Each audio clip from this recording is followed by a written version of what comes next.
কেউ যদি একটি দোয়া 7 বার পড়ে নেয়, আল্লাহ সুবহানাহু ওয়া তাআলা এই দোয়ার বরকতে ওই অসুস্থ ব্যক্তিকে অবশ্যই সুস্থতা দান করেন। মানুষ মাত্র আমরা কম ও বেশি সবাই অসুস্থ হই, আর আমাদের পরিচিত বা আত্মীয় স্বজনদের মধ্যে থেকে কোনো মানুষ অসুস্থ হলে আমরা তো দেখতেই যাই, কিন্তু অসুস্থ ব্যক্তিকে দেখতে গিয়ে কেউ যদি একটি দোয়া 7 বার পড়ে নেয়, আল্লাহ সুবহানাহু ওয়া তাআলা এই দোয়ার বরকতে ওই অসুস্থ ব্যক্তিকে অবশ্যই সুস্থতা দান করেন। এই জন্য এই দোয়াটা আমরা নিজে মুখস্থ করব এবং বেশি বেশি করে শেয়ার করে সমস্ত মুসলমানদের কাছে পৌঁছে দেব। এর জন্য আমরা একটা হাদিস শ্রবণ করি।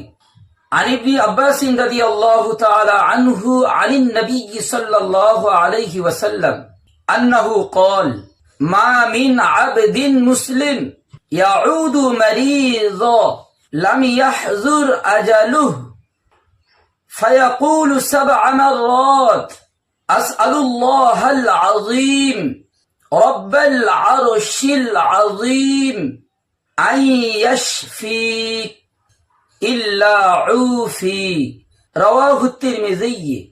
হযরত ইবনে আব্বাস রাদিয়াল্লাহু তাআলা আনহু বর্ণনা করেন যে নবী করিম সাল্লাল্লাহু আলাইহি ওয়াসাল্লাম বলেছেন, যখন কোন মুসলমান কোন অসুস্থ মুসলমানকে দেখতে যায় এবং এই দোয়াটি 7 বার পাঠ করে, সে অবশ্যই সুস্থ হইবে।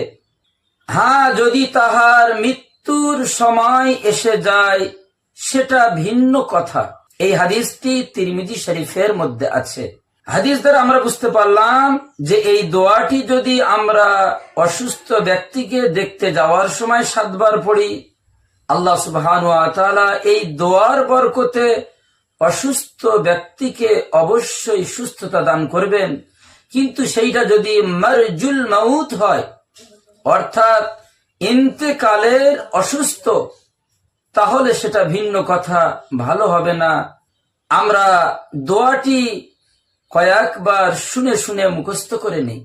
আসআলুল্লাহাল আযীম রব্বাল আরশিল আযীম আন ইয়াশফিক, আসআলুল্লাহাল আযীম রব্বাল আরশিল আযীম আন ইয়াশফিক